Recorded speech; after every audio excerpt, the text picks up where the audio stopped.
I, 3am, have recently started dating, 31f. I've been single for nearly 6 years prior to this. I had a very difficult relationship previously. I felt used for my stability and the constancy that I provided. I'm not the kind of person that thinks that all women are awful or that the dating world is entirely and perpetually flawed for men in my age range. But, typically, I have poor judgment when it comes to other people's intentions, and that has certainly led to a string of situations where I was valued almost exclusively for what I provided and not for who I was. To some degree, I think that's all right. But I needed a break, so I left the dating scene for a longer period of time. I'm a veteran. I served following 9/11s, and while most people in my life know that I am a combat veteran, their knowledge starts and stops there. I live in a large city and there seems to be a general lack of empathy or respect for military service. I am pretty okay with that, in that I generally don't want to relieve that part of my life. That doesn't mean I didn't enjoy or that I am not proud of my time in the uniform. I am. But I am very alright with moving forward in my life and not having it be central to my current experiences. The problem is that I have it's not as bad as most. I think that I made out very lucky compared to some, and the bulk of my symptoms are not constant. I tend to get a little tense sometimes at night and can struggle with vivid dreams. This is not an every night thing. It comes in fits and starts lasting usually a week, maybe 2 if it is a bad go, and then fading back. Very rarely I have extremely intense dreams that wake me suddenly. I can be disoriented during this time or very emotionally activated. After I separated from the military, I became a military contractor and changed my career to a technical field. I got myself educated/trained in a technical specialty and built work experience working as a civilian contractor overseas, where I built myself a substantial nest egg.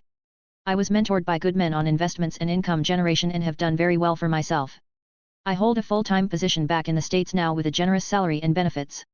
I've taken care of myself physically, and despite having several injuries I've stayed very active. So, in regards to it, I have it much better than some, and I'm very grateful that is the case. I'm sorry this is so long. This girl and I met several years ago, but I was not dating and she was seeing someone. We clicked right away but never spoke of it, or crossed any lines, and did not maintain communication. To the point where when I thought of her, I did not reach out. I wondered if I'd imagined the entire thing or if she'd felt it as well. Well, a few months ago, she reached out and we met up and the sparks were there. The boyfriend she was seeing is long gone and we've started to date. This is the first time I've opened myself to a romantic relationship in a very long time. Things have progressed and she has begun spending the night. This is where my first anxiety has come into place. I didn't want to suddenly have a bad episode at night with her there. I didn't want to speak about or even acknowledge my its. I'm embarrassed not only of having it but also of speaking about it, because so many men endured and endure so much worse. I have so little to complain about. But with her spending the night I had to at least tell her that sometimes I can wake up suddenly and seem very frightened, or alert. I don't, or haven't, done anything like dive onto the floor or reach to arm myself. But I do suddenly bolt upright sometimes. I have called out before. And other times I get the shakes for a few minutes and feel very confused about where I am. So, I told her. And she was an angel about it. But she also asked me to talk about what it was like with her and some of the things that I remember and struggle with. In the past, I've never gone there with someone. I think sometimes the truth is not what people, particularly women, in my experience, really want to hear. But, in the past, I've been often criticized by past partners of being emotionally unavailable and closed off. They've been critical of my inability to be open with them and have expressed feeling like there were parts of me that were a stranger to them and that it was part of what drove our relationship into negative places. Without excusing any of my ex-girlfriend's decisions or behaviors, she wasn't wrong in this criticism. But still, I couldn't bring myself to really open up to my new love. She pressed gently but left it alone. She was very sweet through this. Very encouraging. She told me that there was nothing that I could say that would change where we were going together and that she appreciates anyone who served our country. She's a generally empathetic human being and I felt relieved that she didn't really press me to elaborate in that moment. I felt more secure and safe. She told me she loved me. She clings to my arm when we walk together and she compliments me on my body, my clothes. She tells me that I'm handsome and that she feels lucky. She posted me on her social media and introduced me to friends, co-workers, her parents. 3 days ago, though, I did have a fairly rough wake up one night. It was not my worst. No yelling. But I bolted upright in bed suddenly and startled her awake and, apparently, sat very silent and tense for a few seconds while she tried to ask me if I was all right. I don't remember her asking me repeatedly. I only remember hearing her and telling her that I was fine and thinking it was the first time she'd asked. I settled fairly quickly after. I usually do. But she, again, gently asked me to share with her what I see during these nightmares or what memories I have that bother me. I looked at her. This beautiful young woman. And, for the first time in a very long time, I felt seen and I just didn't want to ruin things. I didn't want to push her away. I've done very well on my own, but there's something blissful in being loved and loving someone, and for whatever reason I opened up. I shared with her a single account that sometimes bothers me. She asked detailed questions and I answered. At first, anyway, I answered openly. But I began to see, even in the dark, her expression changing. I saw worry in her face. I wouldn't call it fear, but I certainly saw uncertainty. And I understood what was happening too late, because her next question was, "Did you enjoy being there, though?" I'm convinced almost every combat veteran can tell you that they enjoyed it. Even the scariest, most violent moments. There's some part of us that comes alive in a way during those situations that just can't when we get back home. It's a cliché by now, but it's real. And she asked the question knowing the answer. I saw it in her face, hoping I would say that I didn't. I couldn't lie to her, but I didn't answer the question. I tried to hit that middle ground. At this point I just wanted her to leave it be. I wished I'd never opened my mouth. That was 3 days ago. She's been distant through texts and we haven't seen each other since. There's nothing, I don't think, that I can do now. Dating has been very difficult for me. I'm so discouraged. I felt that this girl and I had found something. As a veteran we are constantly told to talk about it. Whether you're on Tiptoe or Instagram, there are just mountains of posts, from people, well-meaning people, telling you to share and to speak. Friends and family all want you to confide in them. Or, in the very least, know that you could if you wanted to. But I mean this when I say, for those of us that served. You really can't. Or, in the very least, you will never really be able to tell whether you can or can't until you've made the choice and the consequences of that choice are out of your hands. I was falling for this girl, and now, despite my best attempts to stay positive, I can't help but feel she saw all of me and walked away. Part of me knows that's all right. It's her choice.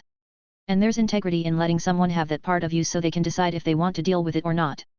But part of me can't help but feel like I will never find a partner. And that there is a part of me that I have to hide from those that I love because it is more than anyone can handle. I don't know how to shake the profound sense of loneliness I suddenly feel. I find myself wishing I'd never responded to her to begin with. I find myself wishing that I knew better than to even attempt to try and date again. I told my girlfriend a single experience from a wartime deployment, and now she is distancing herself from me.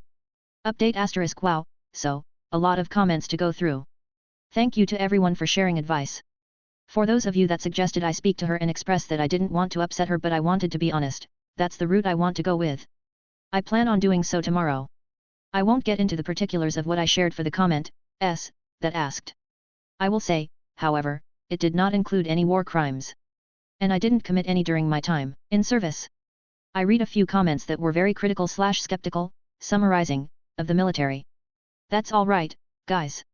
You can have your opinions. I can only state that for my part, and in my experience, the guys in the uniform were really good human beings from very diverse backgrounds who genuinely wanted to do the right thing over there. It's okay if you don't believe me, I know that this topic tends to produce a lot of very intense opinions. I just wanted to take a second to state very clearly that during my career wearing the uniform I didn't know anything other than the guys around me trying to act like good people. Even the guys who weren't particularly good soldiers for whatever reason weren't evil people.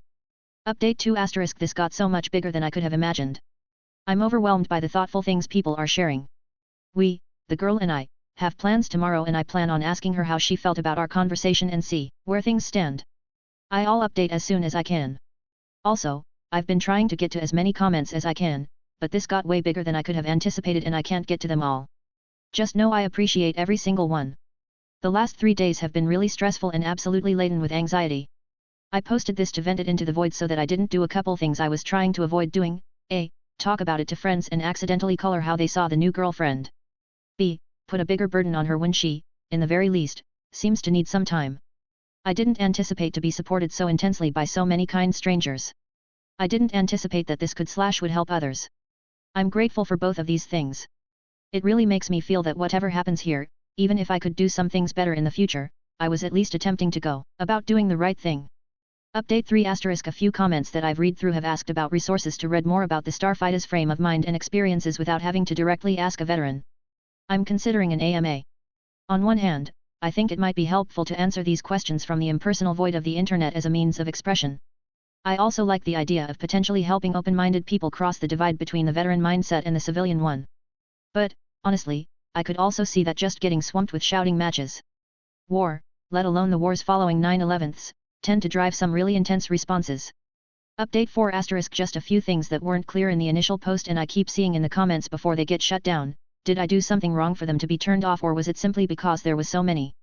First of all, I have been off and on with a therapist since I left the uniformed service. There were periods where I worked very hard with them on a variety of things and, as I felt more comfortable and steady in the civilian world, I relied on them less. But this relationship is new and I think the advice to reach back out to my therapist and get some guidance and support while working into it, or for support and constructive guidance if tonight goes poorly, is a good idea. Second of all, I try to answer as many comments and messages as I can, but with comments off I won't be messaging people directly. That said, a few things. Yes, at some point in the next few days I'll do an AMA where you can ask me about my military experience. I'll have some rules about what I will or won't talk about. Don't worry if you don't follow them, just know that if I didn't answer your question it either crossed a line with one of them or seemed too negative for me to respond to. Third, what I shared with her was not any of my direct combat action. It was what I saw when my unit rolled up onto the aftermath of an IED detonation inside a civilian area. I was not graphic. No shots were fired by anyone that day. We just tried to support and secure the civilian area to the best of our ability while our M worked to try and assist with wounded. She has never asked me about any of my direct combat actions or pressed to know what kinds of action we took while downrange. She was respectful. Curious, but with legitimate empathy. I understand and appreciate the protective skepticism with which some folks replied, but she, in no way, seemed entitled to anything I wasn't willing to share. Her approach with me felt like she genuinely just wanted to carry some of the weight and be a partner to me. Finally, and most important, I'm extremely nervous. I'm leaving here shortly to go meet up with her and we've a couple things planned. But the distance over text is very, very noticeable. Shorter answers. Less affection. Less enthusiasm. I'm trying to stay positive here, but I've got this sinking feeling that I'm going to get a bit of bad news. The goal is to handle it with grace if I do. I really like this girl. I fell for her. I hadn't been looking for anything but stumbled on it and I was letting myself get comfortable with the process of falling. I started to see our future. I don't know. I'll let everyone know how it goes. Thank you for all the encouragement, suggestions, and stories you've all shared. It's meant a lot to have so many strangers take such an investment in all this. I had no idea it'd get so big and I'm beyond grateful. Wish me luck.